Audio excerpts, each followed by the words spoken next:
Bir şekilde senin o kaygını, korkunu kontrol eden çağ. Kaçınılmaz bir gerçeklik varsa karşında şikayet etmek yerine onu nasıl dönüştüreceğim, nasıl değiştireceğimin planlarını. Yoksa oturup karamsarlıkla sürekli başıma bu geldi, böyle oldu, böyle oldu, böyle oldu. Ne değiştiriyor? Hiçbir şey değiştirmiyor. Seni ne yapıyor? Daha kötü dibe götürüyor. Sabır. Sabır. Senin kimseye faydan olmadıktan sonra birileri de durur mu etrafında? Ne derler? Her yeni bir gün yeni umutlarla doğar. Yeni güneş, yeni umutlar, yeni hayatlar. Ben böyle bir durum yaşıyorum.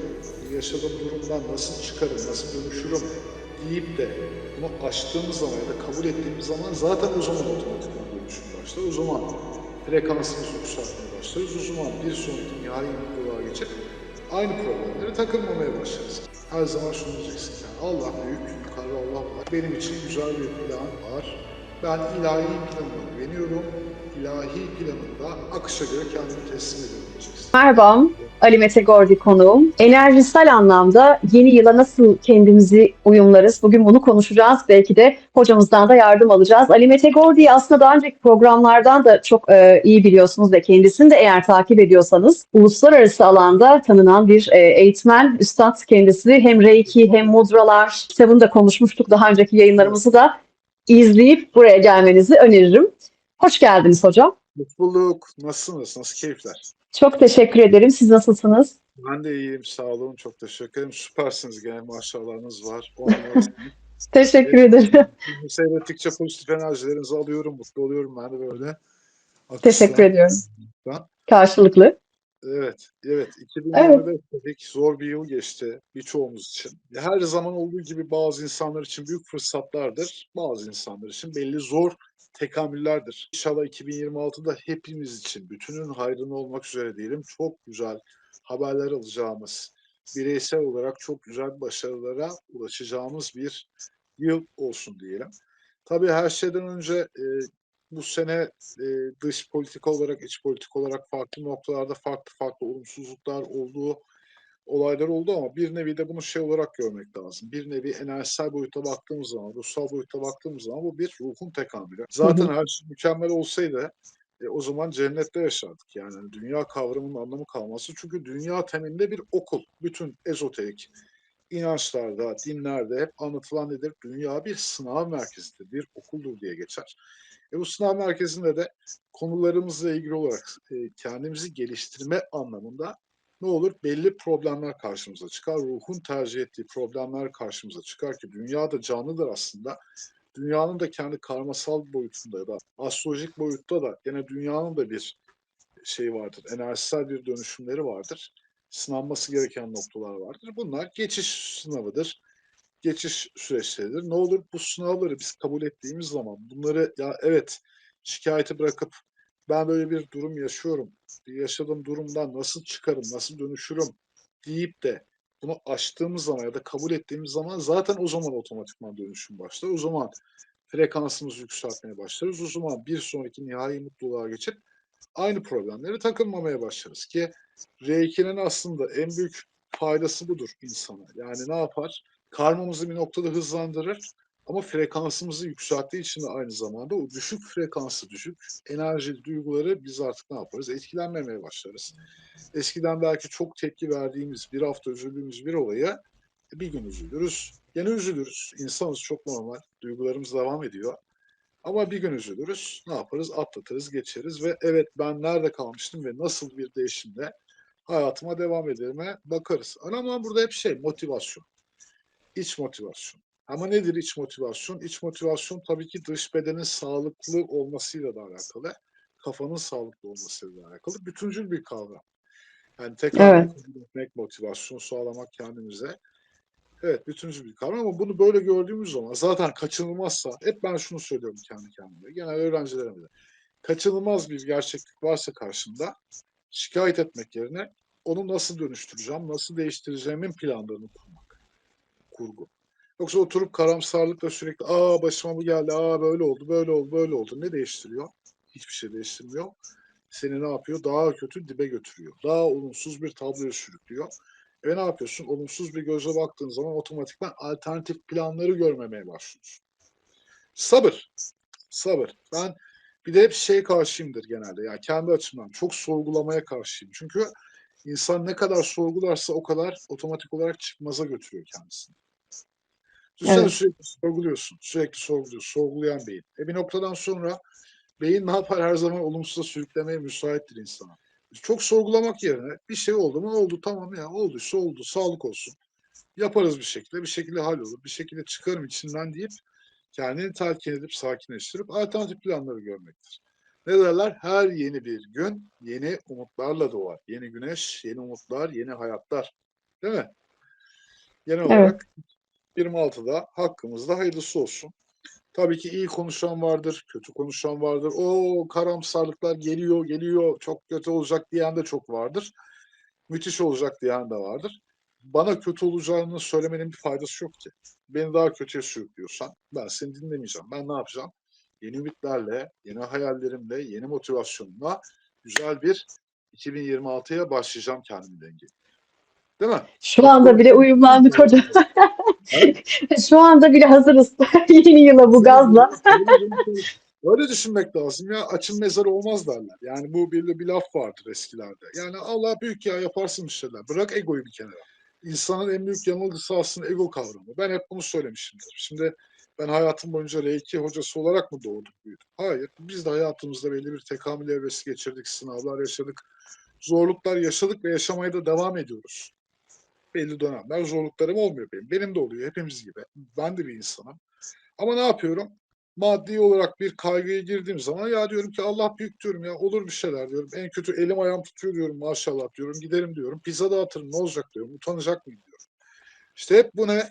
Bu şekilde kendini motive etmek. Yani kendini şartlamayacaksın. Olumsuza ya öyle olmadı da böyle olmadı da aman ne yapacağım, aman ne öyle mi olacak böyle mi olacak. Bunlara girmeye gerek yok. En başta kendini motive etmesi gereken kişi gene kendisin. Sen ayakta olmadıktan sonra, sen var olmadıktan sonra etrafında birilerinin var olup da birilerinin sen sürekli o pop pop pop pop yapmasının bir anlamı var mı? Sen iyi olmazsan zaten etrafında gene kimse olmayacak. Senin kimseye faydan olmadıktan sonra birileri de durur mu etrafında? Hayır. Şimdi siz bu kadar pozitif olmasanız biz izler miyiz sizi? İzlemeyiz. Böyle Nemrut gibi suratlı çıksan kanala. Kim izler? Demek ki bak ne var? Sen ne kadar pozitif olursan etrafında da o kadar pozitif insanlar topluyorsun. Onun için en temel nokta şu. Her zaman şunu diyeceksin ki Allah büyük, yukarıda Allah var. Benim için güzel bir plan var. Ben ilahi planıma güveniyorum. İlahi planımda akışa göre kendimi teslim ediyorum diyeceksin. Ve öyle mi olacak, böyle mi olacak, şöyle mi olacak? Kafada kurgulara başladım mı yandım. Çıkış yolu yok. Çok güzel söylediniz gerçekten. Birçok kişi Bilmiyorum, bunu işte yapıyor. Evet. soru olarak hani aklıma gelenleri söylemeye çalışıyorum. Bunu düşünüyorum yani. Tabii ki dediğim gibi benim de düştüğüm noktalarda oluyor. Düşeceğiz. Çünkü biz de bir tekamülde yaşıyoruz. Biz üstün insan değiliz ki biz de. Tibet rahibi de değiliz. R2 biliyoruz. Öğretiyi biliyoruz. Öğretiyoruz. Deneyimliyoruz. Hayatımıza adapte etmeye çalışıyoruz ama hepimiz sınanıyoruz sonuç olarak. Hepimizin sınanma noktaları var. Allah hepimizi güzellikle sınasın diye. Allah hayırlı haberler versin. Allah hepimizi basit tekamüllerle sınasın. Ağır acılar, Ah, bunları almayalım. Güzelliklerle, mutluluklarla, neşeyle güzel bir 2026 olsun inşallah hepimiz için diye. amin.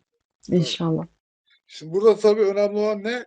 Ne dedik? Şimdi ruhsal ve bedensel. Şimdi tabii İslamiyet'teki Bakara suresi 15. ayette ne der? Fiziksel beden çamurdan yaratılmıştır. Değil mi? İnsanı ben çamurdan yarattım diye bir sure.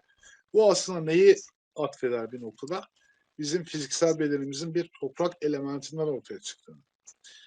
Ve fiziksel bedenle aslında baktığımız zaman ruhsal beden birbiriyle direkt alakalıdır. Yani sen fiziksel bedeninde sağlıklı olursan bu aynı zamanda senin ruhsal bedenine de ciddi şekilde yansıyacaktır.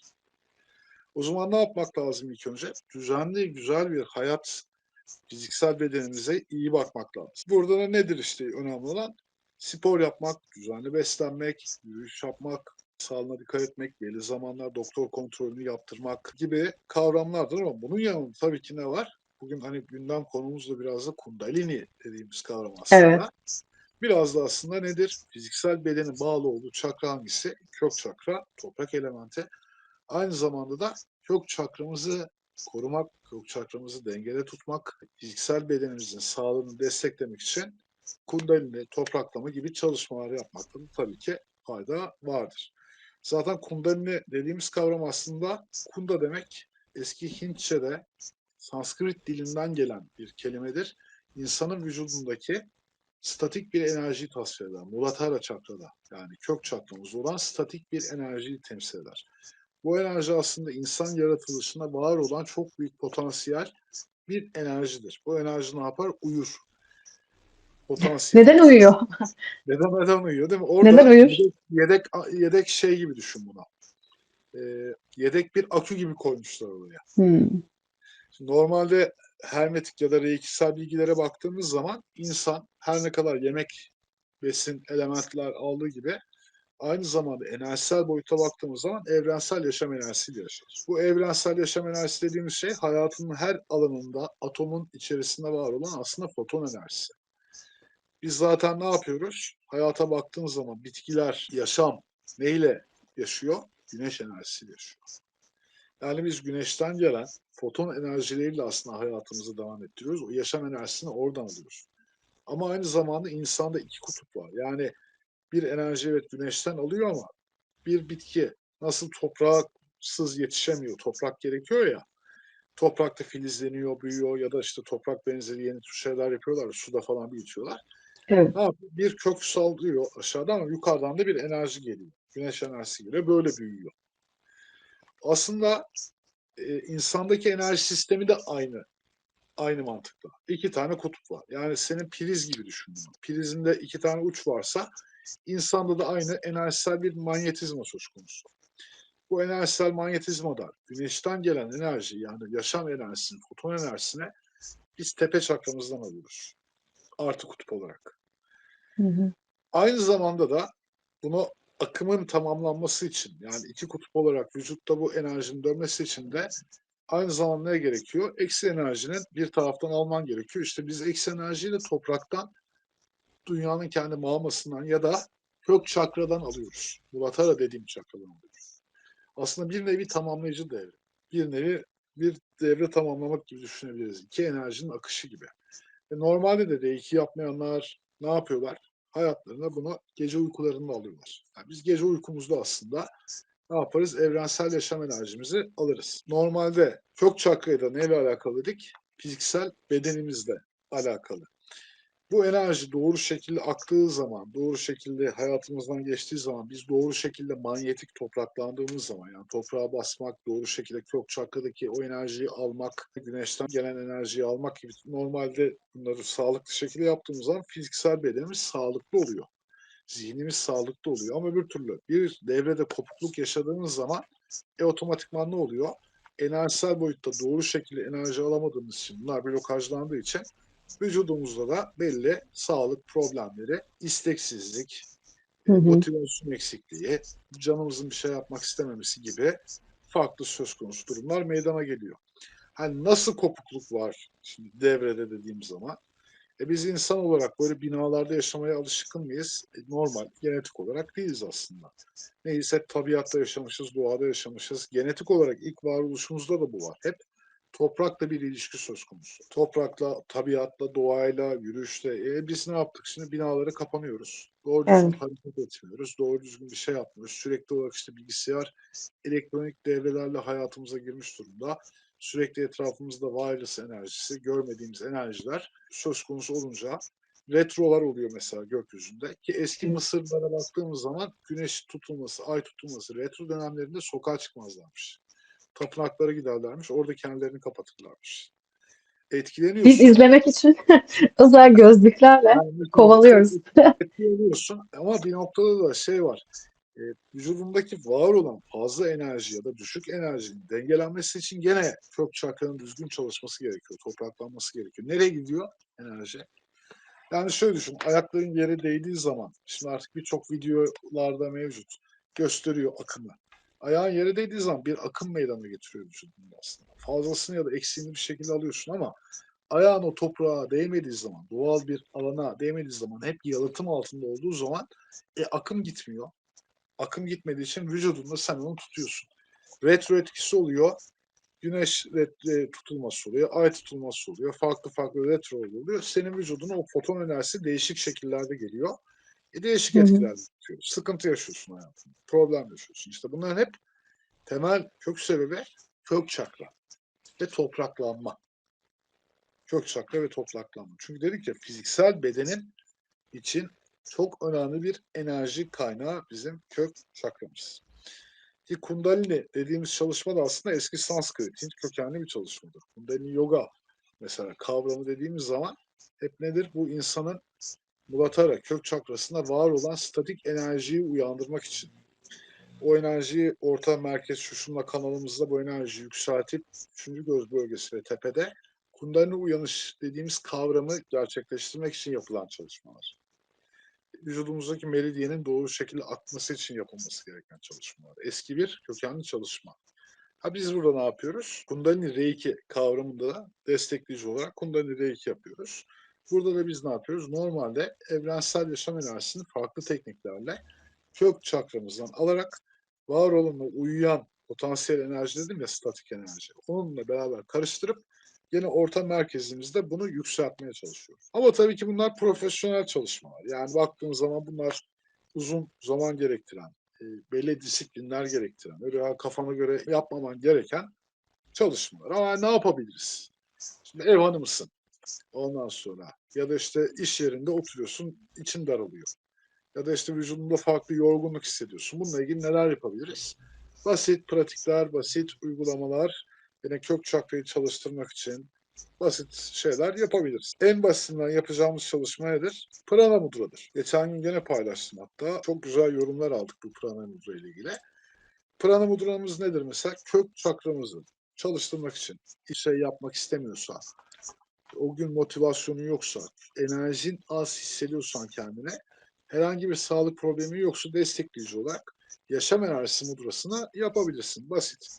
Ne yaparsın? Özel bir ritüel yapmana gerek yok. Özel bir meditasyon yapmana gerek yok. Sadece yapman gereken 3 parmağını Hı. şu şekilde, serçe parmağını, e, yüzük parmağını, baş parmağını bu şekilde tutup geri kalan 2 parmak şöyle havaya dikmek. Bu ne yapar? Bu vücudumuzda parmaklarımızın simgelediği enerji noktalarını aktive etmek için kullanılır ve kök çakramızdaki yaşam enerjisini yükseltmek için, kök çakramızı dengelemek için yapabileceğimiz basit bir harekettir. Ne 20 kadar dakika. süreyle Ali Hocam? 20 Hı, dakika gün 20 dakika. içerisinde yapabilirsiniz. Aç karnına yapmanızı tavsiye ederim. En azından ne yapacaktır? O anki kök çakradaki hani çok ben ritüel sevmiyorum, uğraşmak istemiyorum dediğim zaman kök çakradaki enerjimi ne yapacaktır? Bir yükseltecektir. Bizi destekleyecektir fiziksel bedenimizi, motivasyonumuzu arttıracaktır. Ha bunun yanında Linga Mudra vardır benim şu an yine aklıma gelen ya da genel çakralarda dengesizlik var. Ben bu konuda dengelenme problemi yaşıyorum. İşte kafam dalgın, motivasyon eksikliğim var, moralim bozuluyor gibi düşünceler varsa kafanda yine çok etkili. 5 çakramızı dengeleyen ve vücudumuzda İda ve Pingala hattımızı dengeleyen Hakini mudramız vardır. Hep gösteririm bunu. Bunu Elon Musk'tır. Birçok ünlünün Evet. zaten yaptığını görürsünüz. Hani birçok kişi şey diyor, bu Illuminati işareti falan diyorlar ama Illuminati sembolü bu değil. Yani bu bildiğin 8 bin, 10 bin yıllık Hakini mudra. Yani bu İlk şekilde. yayında ben de sormuştum ya. Yani Böyle iddialar var ne Illuminati diyorsunuz bu. diye. Illuminati şu hareket, Illuminati'nin sembolü. Bu üçgen sembolüdür, piramit. Illuminati sembolü. Bu kadarını kesip kullanırlarmış hocam yapmayın. Yani yok, ben yan komşular Illuminati de onlardan böyle selamlaşıyoruz. Merhaba diyoruz. İşin makarası Hakini Mudra dediğimiz harekette şu normalde ne yapıyoruz? 5 parmağımızla birleştirerek vücudumuzun 5 çakrasını dengelemek için vücudumuzun İda ve Pingala kanalını dengelemek için yani genel şimdi çok teknik terim kullanmıyorum. Evet. Genel vücudumuzun enerjisini dengelemek için deneyebilirsiniz. Yine faydalı bir mudradır bu da aynı şekilde. Birini sabah yaparsınız, birini gece yatarken yaparsınız. Kafanız çok karışık, çok bunaldığınız zaman onu da yapabilirsiniz, bunu da yapabilirsiniz. Tabii bunlar nedir? Vücudumuzun enerji dengesini dengeleyecek aksiyon hareketlerdir. Aynı zamanda tabii çok çakra dediğimiz zaman Kundalini çakra bizim fiziksel bedenimizle yani Mulatara çakramız fiziksel bedenimizin çakrası dedik ya. Bu neyle alakalı? Kas ağrıları, kemik ağrıları, işte kan dolaşımı, böbrek üstü bezler, adrenalin bezler gene o bölgede. Yani bizim genelde yaşadığımız enerjisizlikten kaynaklı problemlerde gene prana mudra konuda işinize yarayacaktır. Çünkü yine Onun kök çakra ile bağlantılı olduğu için bu evet, saydığınız evet, spiritüel yakınmalar. anlamda, Evet. eğitimsel anlamda kök çakra ile alakalı. Şimdi burada tabii ki kök çakra de baktığımız zaman bizim bu dünyadaki fiziksel bedenimizin çakrası. Ha, bu dünyadaki fiziksel bedenin, bu dünyadaki ilişkilerimiz, maddi, manevi problemler, bu dünyadaki varoluş problemlerini temsil ediyor enerjisel bazda. O zaman dengeli olduğu zaman insan ne hissediyor? Kendini burada güvende hissediyor en başta. Varoluşta güven hissediyor. Bizim zaten 2025'te, 2024, 2023 genelde hep sınandığımız şey ne? Neyle sınanıyoruz? Maddiyatla sınanıyoruz, değil mi? Genel olarak evet. Genel olarak Genele evet. bakarsak evet. Maddiyatla sınanıyoruz. İşte aslında Evet. kök çakra bir şekilde senin o kaygını, korkunu kontrol eden çakra. Yani enerjisel boyutta baktığımız zaman. Senin o zaman kök çakran ve sakral çakran, ki sakral çakra da yaratıcılık çakrası. O da yumurtalık bölgesinde olan çakramız. Ama birbiriyle çok bağlantılı enerjisi. Yani senin kök çakranla doğru düzgün enerji akmıyorsa otomatik olarak Oraya da dağılmıyor. tabii yukarıda çıkamıyor. Çünkü düşünsene aşağıdan yukarı çıkan bir enerji söz konusu. Yukarıdan da aşağı inen bir enerji söz konusu. İkisi Ida ve Pingala kanalı, iki kanalda vücutta dolaşıyor. Bir manyetik alan yaratıyor vücutta. Sistemi çalıştırıyor. Trafo gibi düşün yani. Şimdi aşağıdan kökten enerji giremiyor. Kökten girmeyen enerji ne oluyor? Yumurtalık bölgesine de gidemiyor. Ne oluyor bu sefer? Doğru şekilde köklenemeyen, kök çakrada problem yaşayan kişi de pasifse kök çakra, yani az çalışıyorsa yumurtalık bölgesi de az çalışıyor. Yumurtalık bölgesi az çalıştığı zaman bu sefer ne oluyor? Duygusal olarak, çakranın sentronik olarak kişi yaratıcılığı gitmeye başlıyor. Bir kere düşünsene ne oldu? Bu hayata tutunma, topraklanma, yani bu hayatın içinde varoluş çakrasında blokaj var. Bir kere sen bu hayatta, varoluşta ne yaşamaya başlıyorsun? Sıkılıyorsun. Kendini kanıtlamakta zorluk çekiyorsun. Para kazanmak zor geliyor. Ne bileyim işte yaşamak zor gelmeye başlıyor. Çünkü enerji Sorguluyorsun, değil mi? sorguluyorsun. Ben neden geldim? Evet, evet. Ondan sonra üstüne de bir de şey var. Üstüne o zayıf, bir de üstüne sakral zayıfladığı zaman bu sefer o hayattaki neşe veren, yaratıcılık veren, motivasyon veren, ondan sonra hayatta varoluş amacımı buldum arkadaş ya da yeni bir şey yapmalıyım, yeni bir işe girmeliyim, motive olmalıyım dediğim çakra da blokajlanıyor. Hayda, bak o gitti, o da gitti. Neydi hadi bu sefer? Daha da bir su yukarıdaki problemlerde. Solar plexus çakra senin duygusal çakran, duygularının tasvir ettiği hayatı bir şekilde ateş elementi, element olarak da ateş seni motive eden, tetikleyen, hızlandıran o da azaldı. O ne oldu o zaman? Sen böyle kaldın. Hiç motivasyon sıfır. Hayat isteği, yaşama isteği azaldı. Ulan hiçbir şey yapmak istemiyorum. Şunu da yapayım, bunu da yapayım. Öbür türlü hepsi yaratıcı sanatçılara baktığın zaman çoğu ne burcu mesela? Balık burcu, işte su grubu burçları yaratıcı. Adamın elementsel olarak su elementi çok yüksek. Sakral çakra, yaratıcılık. Aynı zaman tabii yani karakteristik olarak baktığın zaman yaratıcılık insanlarda genelde su elementi çok yüksektir. Su grubu insanlarıdır bunlar. Hep nedir bu? Sakral çakra. Tabii bazılarında çok aktif çalışır. Aktif şimdi kök çakranın aktif çalışması. Kök çakra çok aktif çalıştığı zaman da bu sefer ne oluyor? Adrenalin, ki bu Doktor Hammer sendromunda da karşımıza çıkıyor. Doktor Hammer sendromunda içgüdüsel olarak işte insanın hayatta kalma içgüdüsünde bir reptil korteks diyor. Yani kaç, saldır ya da ölü taklidi yap bir tehdit karşısında. Bunu yaparken kök çakradaki adrenal bezlerle yapıyorsun. Yani aslında adrenal bez kök çakra. Bizim hayatımızı tetikleyen adrenalin hormonunu üreten çakra. Bez. Şimdi Hı senin bu hı. fazla çalışıyorsa da ne oluyor kök çakra? Bu sefer fazla adrenalin üretmeye başlıyor vücut. Fazla adrenalin üretmesiyle beraber panik atak, rahatsızlıkları, tedirginlikler, sürekli tetikte olma hali, kendini bu dünyada güvende hissedememe durumu, saldırganlık gibi durumlar karşına çıkıyor insanda. Oradaki enerji fazla olursa. Oradaki enerji niye fazla oluyor? Atamadığı için. Topraklanamadığı için. Bak bir, az olması, kök çakradan enerjiyi alamaması, gene topraklanma ya da işte spor yapmama, topraklanamama, doğaya çıkamama, çalışma yapmama gibi. Ya da Fazla olması Fazla da oldu.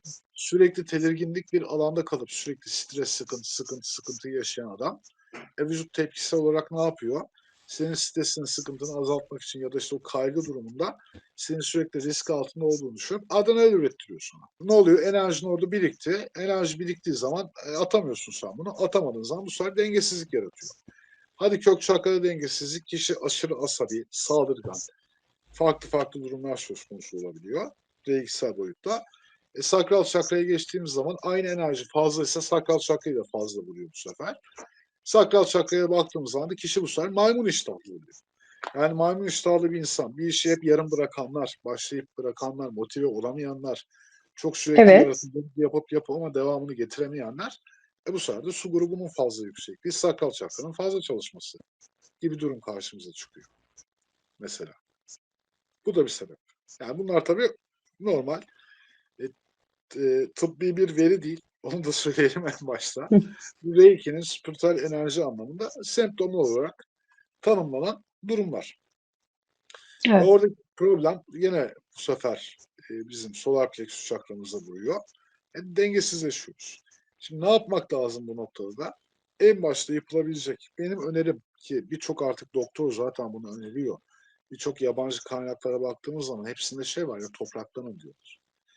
Topraklan. Topraklanmak. Eskiden ne yapıyorduk? İşte köylerde yaşayan insanlara baktığın zaman sürekli toprakla uğraşıyorlar. Bugün gene Netflix'te bir belgeselde dünyanın en uzun yaşayan insanlarına bakıyorsun. Bir, Okinawa, Japonya. Bak Japonya'nın her bölgesi değil. Okinawa adası. Adamların hayatına bakıyorlar. Ortalama yaşam ömrü 100 yaş. 100-110 yaş. Adam Ortalama. ortalama yani 90-100 yaşına kadar yaşıyor adam. Adamın hayatından bir kesit alıyor gün içerisindeki yaşantısını. Adam ne yapıyor? Sabah kalktığı zaman direkt olarak toprakla uğraşıyor. Bak, toprakla uğraşıyor. Herkesin ufak bahçeleri var. Herkes orada ufak bahçelerinde tırpanlıyor, çırpıyor, ediyor.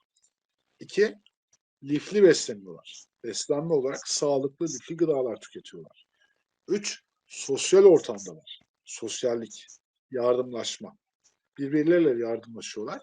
Düzenli uyku uyuyorlar ve duygusal anlamda birbirlerine destek oluyorlar. Klasik hikaye vardır ya işte yalnız kurt masalı. İnsan yalnızlığa özgü değildir. İnsan yalnızlık insanı hasta ediyor. Kafayı yedirtiyor insana. Düşünsene 3 gün evde yalnız kalıyorsun. Konuşacak kimsen yok. Ne hissediyorsun? Hapis gibi yani bir nevi. Öyle işte. O da insanın yaşamında enerjisel boyutunda çok etkileyen bir faktör. Gene Sardunya Adası'na bakıyorlar, dünyanın farklı bölgelerine bakıyorlar. Adamların hepsi aynı. Sardunya Adası'nda mesela adamlar yokuş çıkıyor, yaşlılar. Mecburen yokuş çıkacak, inecek sürekli olarak. Hep hayatlarında bir aktivite var. Bir şey var, bir çalışma var, bir toprakla ilişki var. Çaba. Hı hı. Çaba var, toprakla ilişki var, aksiyon var, yürüyüş var. Yani baktığınız zaman işte biz neden kopuyoruz hayatımızda? Biz kopuyoruz. Kaç günde kaç defa yürüyorsun? Günde ben bakıyorum bazen spor yapmadığım günler bin adım yürümüşüm. Bin adım ne demek ya? Bin adım şuradan şuraya gitmek değil yani. Spor yapmadım. Doğru. Kasıyorum kendimi, motive ediyorum. Hadi diyorum bugün 10 bin adım yapacağız. Hadi bilmem ne ama onun dışında yürümüyoruz. Altımızda araba. Her yer AVM. Ne bileyim orası öyle burası böyle. Hep toplumdan, topraktan uzak, doğadan uzak, tabiattan uzak yaşıyoruz. Hayatımıza ne yapmak lazım? Bunları koymak lazım. Eğer kendimizi biraz daha dengelemek istiyorsak. Ha benim fırsatım yok, dengelemekte sorun yaşıyorum diyorsan da o zaman ne yapabilirsin? İmgelemesel çalışmalar yapabilirsin, meditasyonlar yapabilirsin. Bu imgelemesel çalışmalardan da en basit nedir? Topraklama pratiğidir, topraklama çalışmasıdır. Burada da yapalım mı beraber, ister misin? Yapalım tabii ki istemez miyiz? İsteriz hepimizin şu anda yegane ihtiyacı olan Aynen. şey bu. Bu İyi da etkili, hissetmek istiyoruz. Hı etkili bir hı. çalışmadır. Yapacağımız şey şu, basit çalışmalardan biri. Rahatlayın, elinizi yüzünüzü yıkayın. Auramızı şöyle bir süpürüyoruz Hı hı. yukarıdan aşağıya. Arkadan gözlerimizi kapatıyoruz. Ayaklarımız yere basacak. Tepemizden beyaz bir ışık girdiğini imgeliyoruz. Tepemizden beyaz bir ışık giriyor. Tepe çakramızdan içeri giriyor. Ve yavaş yavaş vücudumuzun orta merkez alanından böyle aşağıya doğru indiğini, vücudumuzdan aşağıya doğru indiğini ve bacaklarımızdan geçerek ayaklarımızın tabanından toprağa bağlandığımızı hissediyoruz. Biz neyiz burada? Biz kanalız. Buradaki amaç da vücudumuzda fazla birikmiş ya da eksik olduğunu düşündüğümüz enerjiyi revize etmek. Gözlerimi kapattım. Derin nefes aldım. Derin nefes verdim. Başımın üstünde beyaz bir bağlantı olduğunu hissediyorum. Beyaz bir şey bağlandı. Bir kordon bağladım. Yavaş yavaş tepemden aldım enerjiyi. Aşağıya doğru indirdim. Tepe çakramdan geçirdim. Bu merkez üçüncü göz tam orta bölgededir. Buradan geçtiğini düşündüm. Yani orta merkez şuşumla kanalımdan yavaşça, sakince, acelemiz yok. Yavaş yavaş şöyle bir geçtiğini hissediyorum. Aşağı indirdiğini hissediyorum. Ve arkadan ne yapıyorum? Ayaklarımın altından çıktığını düşünerek çalışmayı bitiriyorum. Bu etkili bir çalışmadır dediğim gibi. Bunun bir zamanı yok. Sabah, akşam, gece ne zaman istiyorsanız topraklama anlamında. Dışarı çıkamıyorsanız kendinizi o an sıkıntılı, stresli, bunalmış, daralmış hissediyorsanız bunu yapabilirsiniz. 10 dakika, 15 dakika. Tüm zaten Reiki, biyoenerji birçok çalışmanın orta merkez çalışmasıdır bu çalışma. Bunun adı topraklanma. Topraklanma çalışması. Dediğim gibi yine Hakim Mudra yaparsınız, bunu yaparsınız. Kök çakra için aynı zamanda kök çakranızdan, ayakların altından tam tersini de yapabilirsiniz kök çakra çalıştırmak için. O zaman da ne yaparız? Ayaklarımızın altından kırmızı bir ışık girdiğini hayal ederiz. Simsiyah bir şey, kıpkırmızı bir ışık ayaklarımızın altından geliyor, bacaklarımızdan geçiyor. Kök çakra bölgesi yani tam kuyruk sokumu bölgemizde kırmızı bir top olduğunu hayal ederiz. Orayı böyle büyüttüğünü, şifalandırdığını, genişlediğini, rahatlattığını hissederek ne yaparız? Kök çakra çalışması yine yapabiliriz. Bunu düzenli yaptığınız zaman zaten hayatınızda gerçekten bir farklılık görmeye başlarsınız. Bu çalışma çok etkili çalışmalardır. Kundalini'yi de uyandırabilecek bir çalışma mı? Şimdi Kundalini uyanışı aslında dediğim gibi spesifik bir detay bir çalışmadır. Şimdi Kundalini Hmm. uyandırmak ne demek? Kundalini uyandırmak çok çakradaki o güçlü statik enerjiyi orta merkez dediğimiz bizim Sushumna diye bir kanal var. İçinde hayali bir kanal. İçinde çakraların olduğu düşünülüyor. Amaç burada e, o kök çakradaki enerjiyi orta merkez kanalı boyunca yükselterek tepe çakraya kadar ulaştırmak. Bu normalde ne işimize yarıyor dediğimiz zaman genel vücut enerjimizi yükseltiyor. Booster yapıyor. Yani patlatıyor enerjiyi. Böyle onu alıyorsun. O çakralardaki yoğun enerjiyi hissediyorsun ve aynı zamanda uyanış dediğimiz DMT, üçüncü gözümüzde DMT salgılanmasını arttırıyor. DMT salgılanmasıyla beraber biz kendimizi ilahi boyutta biraz daha bağlı, kuvvetli hissediyoruz. Kundalini uyanışı pratik gerektiren bir olay. Yani öyle herkesin hemen patır patır yapabileceği bir şey değil. Evet, özel bir çalışma gerekiyor Özel dediniz değil mi? çalışma. Spesifik oluyor. Hı hı. Yogada özel egzersizler, nefes çalışmaları, destekleyici profesyonel yaklaşım gerektiren bir çalışma. Ama öyle ortada döndüğü gibi yan etkisi olan bir çalışma değil. Çünkü çok saçma sapan Hmm. konuşmalar duydum bugüne kadar gördüm. Ben yani 7-8 senedir Kundalini Reiki dersi veriyorum, uyguluyorum kendimde. Hiçbir zaman öyle yok işte acayip yan etkisi var. Acayip öyle olur, böyle olur. Yok onu görürsün, bunu görürsün. Öyle metafiziksel boyutlarla hiçbir alakası yok. Yani tamamen insanın o içindeki yüksek potansiyel enerjiyi açığa çıkartıp yaratımdaki o aydınlanma, o uyanış katmanına ulaşmak gibi tasvir edebiliriz bunu. Olumsuz bir tarafı yok yani. O potansiyeli açığa çıkartmak. Hani kazayla ya farklı şekillerde kundalini uyanışı gerçekleştirilebilir mi? Olabilir ama burada da şey gibi düşünmek lazım. Hiç alakası yok spiritüalizmle. Hiçbir şey bilgisi yok. Adam ondan sonra kazayla pat kundalini uyandı. Aldı o enerji çıktı. Fırladı yukarı çıktı. Her taraf bir yan adamın bakış açısı değişti. Her taraf ışık oldu. Aydınlandı. Hadi lan dedi ben nasıl bir yerdeyim. Acayip bir mutluluk ortamı, acayip bir huzur ortamına girdi. Bunu acayip garipsedi. Ya dedi bana dedi garip garip şeyler oluyor dedi. O zaman evet yani korkulabilecek bir nokta olur. Bunu ama zaten yani huzursuz edecek, seni böyle tedirgin edecek bir şey yok ki. Yani gayet potansiyel enerjinin ortaya çıkması ki biz normalde şöyle de diyebiliriz. Mesela tantralı çalışmalarda cinsel enerji o enerji. Yani kundalindeki enerjidir gene. Mesela cinsel seksizlik varsa bilmem ne varsa iki çift arasında gene kundalini çalışmak. Çünkü o potansiyel enerjidir. Oradaki enerjidir gene yaşam enerjisidir. Onu tetikleyen enerji. Yani konuştuğumuz gibi alt beden çakraları olarak aslında çakralar 7 tane temel çakra sayarız ya. kök çakra, sakral çakra, solar plexus, kalp çakramız, boğaz çakramız, üçüncü göz ve tepe olarak aslında kalp çakranın üstündeki çakralar yüksek frekans çakralarıdır. Kalp çakrası ve dahilindeki alt çakralarımızın hepsi endokrin sistemle bağlantılı alt beden, fiziksel beden çakralarıdır. Yani biz normalde çakralarla ilgili problem yaşıyorsak, tabii ki ne diyoruz hep? Önce doktor, önce tıbbi tedavi, yanında destekleyici olarak bizim anlattığımız yöntemler. Evet. Ama bilin ki fiziksel bedende bir problem varsa %70, %80 kök çakranın enerji akışıyla bir problem yaşıyor olabilirsiniz. O zaman da ne yapacaksınız? Bakacaksınız. Tarama yöntemleri. Farklı tarama yöntemleri vardır. Pandül vardır. Elle tarama vardır. Reiki bilenler için çubuklar adresiz çubukla tarama vardır. Birçok teknik bununla ilgili kullanabilirsiniz ama hiçbir şeyden Fransızsınız. Bir topraklama yaparsınız düzenli. Yediğinize içtiğinize dikkat ederseniz. Biraz fiziksel aktivite yaparsınız. Eğer tabii ki tıbbi bir problem yoksa, tanımlanan doktorun verdiği tıbbi bir problem yoksa biraz bu destekleyici tekniklerle ne yaparsınız? Enerji akışınızı tekrar düzene sokarsınız. Fiziksel bedeninizi dengelersiniz. Onun dışında da Kundalini kavramı bu. Yani dediğimiz gibi Sanskritçe çok eskiye dayanan bir kavramdır. Zaten hepimiz ne yaparız? Çok içimiz sıkıldığı zaman, daraldığımız zaman böyle bir dostumuzu aramak isteriz. Bir dostumuzla konuşmak isteriz değil mi? Çünkü sana tarafsız olan, seni her şekilde kabul edecek olan kimdir? Dostumdur. Yani sokaktan geçen bir adama abi işte böyle bir problem var deyip de adam seni dinler. Sen kimsin? Ulan der gider yani. Ne yapar? Dostun sana her zaman kapıyı açar. Dostunun frekansı yüksek. Şöyle düşün. Şimdi senin enerjin düştü. Enerji hep ne ister? Dışarıdan enerji desteklenmek ister, dengelenmek ister. Bu Evet. otomatik bir reflekstir. Moralin, keyfin yok. Frekansın düştü 200'e diyelim atıyorum. Dostunu aradın. Dostunun frekansı 1200. 1000. Sen ne yapıyorsun? Yüksek frekans.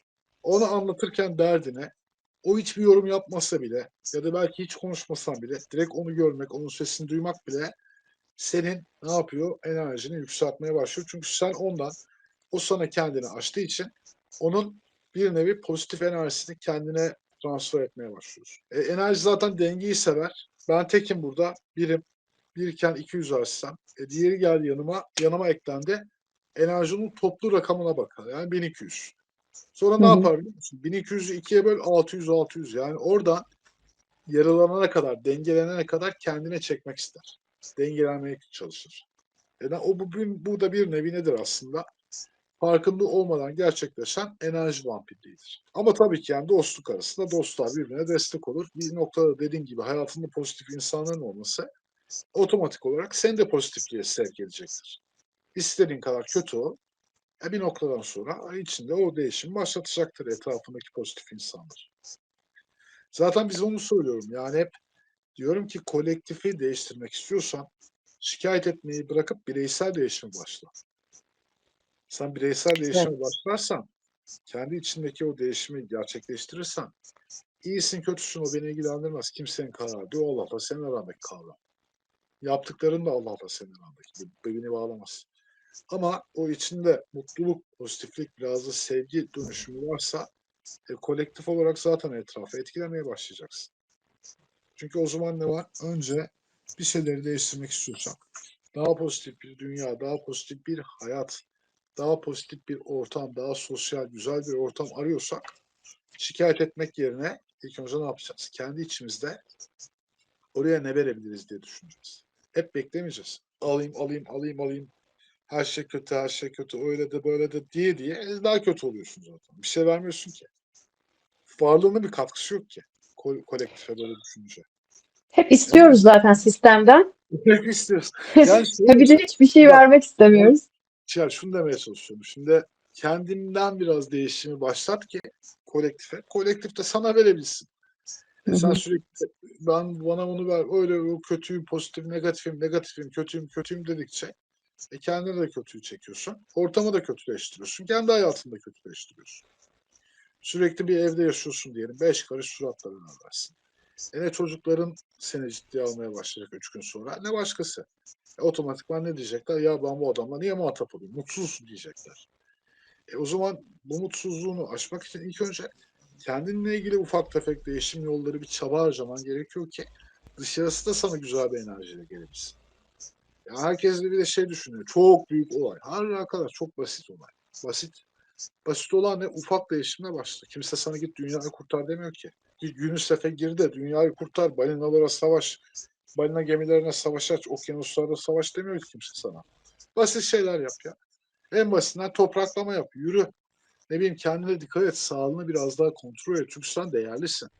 Sen hem kendin için, hem ailen için, hem bu dünya için değerlisin. Öyle değil mi? Sen bu Kesinlikle. dünyadaki enerjisel boyuttan bir parçasın.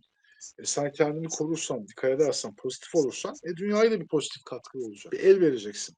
Yanındaki bir adama bir enerjini de değiştireceksin. Ya bu şey gibi değil, birilerine faydam olsun, birilerine dokunayım falan düşünceler değil. Kendine faydan olsun ilk önce. Senin kendine zaten faydan olursa bütün kolektife faydan oluyor. Brezilya'da Brezilya'da suç oranının en yüksek olduğu, Rio de Janeiro kentinin suç oranının en yüksek olduğu mahalle. Normalde suç oranı %90. O gün 8.000 kişi toplu meditasyon yapıyor. O gün o bölgenin suç oranı %5'e düşüyor. Bak, %5'e düşüyor. Tetikleniyoruz. Enerjiden tetikleniyoruz. Artık bu yadsınamaz bir gerçek. Sen nasıl bir astrolojiye inanıp enerjisel retrolara bakıyorsan, orada bir enerji, enerjisel bir geçiş senin vücudunu etkiliyor. Vücudundaki ruh halini değiştiriyor. İşte bunu sen kendini yapıp kendini dengelersen, basit şekillerle sabah kalktım mı, bu sabah ben onu yaptım mesela. Sevdiğim bir müzik açtım. Moralim, motivasyonum yerine geldi 5 dakikada. Kendine aynaya bak. Bugün çok güzelim de. Bugün çok yakışıklıyım de. Ondan sonra ne bileyim işte, bir sokağa çıktığın zaman karşına çıkan birine bir günaydın de. Karşılık Evet. bekleme. Günaydın de. Adam da sana bir günaydın diyecek icabında. Demezse demesin, önemli değil. Adam da şaşıracak. Yola Aa, bana devam. bir günaydın dedi diyecek yani. Bir günaydın de yani. Bir gülümse. Bir selam ver. Ya bunlar hep basit, ufak değişimler. Hayatını değiştirecek ufak şeylerle başlamak lazım. Basit adımlar, küçük adımlar. Hayatı küçük adımlar değiştirir. O küçük adımlardan biri de çeşitli spiritüel eğitimler almak. Aslında bir anlamda içsel yolculukta, tekamül yolculuğunda Tabii. kendimize yaptığımız, ben öyle görüyorum, yatırımlardan biri. Çünkü ben çok değerliyim ve benim ruhum da eşsiz ve bunu bir şekilde bu yolculukta desteklemem gerekiyor. Olması gerektiği hale elimden geldiğince getirmeye çalışmam gerekiyor, gelemese bile. Az önce de bahsettik, programın girişinde uluslararası eğitimler veriyorsunuz. Bunlardan biri Kundalini Reiki. Kundalini Reiki'yi kafamda nereye oturtmam gerekir? Nasıl açılımlar sağlayabilir kişide? Şöyle, Usui Reiki bir teknik, biyoenerji bir teknik. Biz bunları enerjiyi tepe çakradan alıp kullanıyoruz. Vücut enerjisini dengelemek için. Kundalini tamamen bizim kök çakradan aldığımız ve bana göre, benim için her biyoenerji ya da Usui Reiki uygulayıcısının bilmesi gereken tamamlayıcı, yeri geldi mi Kundalini çakrasında, Mulatara çakrada bir dengesizlik olduğu zaman onu kullanabileceği bir teknik olarak elinin altında durması gereken bir şey. Ben tabii ki bunu hem videolu eğitimler olarak, yani kişilere videolu olarak gönderiyorum. Ömür boyu onlarda kalıyor. Her zaman birebir soru cevap desteği veriyorum ve uluslararası akreditasyonu, sertifikasını veriyorum, uyumlamasını yapıyorum. Ve her zaman da elimden geldiği zaman bütüne katkı olması açısından en ekonomik fiyatlarla bunu sunmaya çalışıyoruz. Destekleyicidir. Dediğimiz gibi burada fiziksel bedende olsun, hayat dengelemesi olsun, enerji dengelemesinde kuvvetli bir enerjidir Kundalini. Mutlaka her usulü, biyoenerji bilenin alması gerektiğini, destekleyici olarak kullanması gerektiğini düşündüğüm bir enerji şifası. Size kendi sayfalarınızdan ulaşabilirler, web sitenizden de ulaşabilirler. Instagram'dan, mgkinmaster.com'dan ulaşabilirler. Bana özelden soru sorabilirler. Elimden geldiği zaman her zaman hiçbir karşılık beklemeden soru cevaplarına destek olmaya çalışıyorum. Mantıklı olduğu sürece sorular. Ben öyle bazen çok garip Geliyor garip mu sorular mantıksız geliyor. şeyler de? Ya gelmez mi canım? Geliyor tabii ki. Yani bir baktım ki çok mantıksız soruysa da kibarca diyorum ki bu benim uzmanlık alanım değil diyorum. Bu konularda hiçbir zaman ego yapmadım. Yapmam da. Sonuçta benim Reiki öğretmeniyim. Uzmanlık alanım Reiki. Ben tutup da metafiziksel olarak ya da bir tıbbi boyutlu bir konuya cevap veremem. Doktor değilim en başta. Saçma sorular geldiği zaman kibarca diyorum ki bu benim uzmanlık alanım değil. Lütfen profesyonel bir destek alın diyorum. Oraya sevk ediyorum ama dediğim gibi konumla ilgili, benim bilgimle ilgili merak ettiklerinizi bana sorabilirsiniz, yazabilirsiniz. Elimden geldiği kadar her konuda destek olmaya çalışırım. Çok teşekkür ediyoruz Ali Mete Gordi. Bence çok keyifliydi. İzleyen herkesin de yorumlarını bekliyoruz tabii ki. Elimizden geldiğince hocam da cevaplamaya çalışacaktır. Ben de ona iletmeye çalışacağım. Teşekkür ediyorum tekrar. Teşekkür ederim. Çok zevkliydi benim için de. Dikkat edin kendinize. Siz de. Ben mutluyum. Selamlar.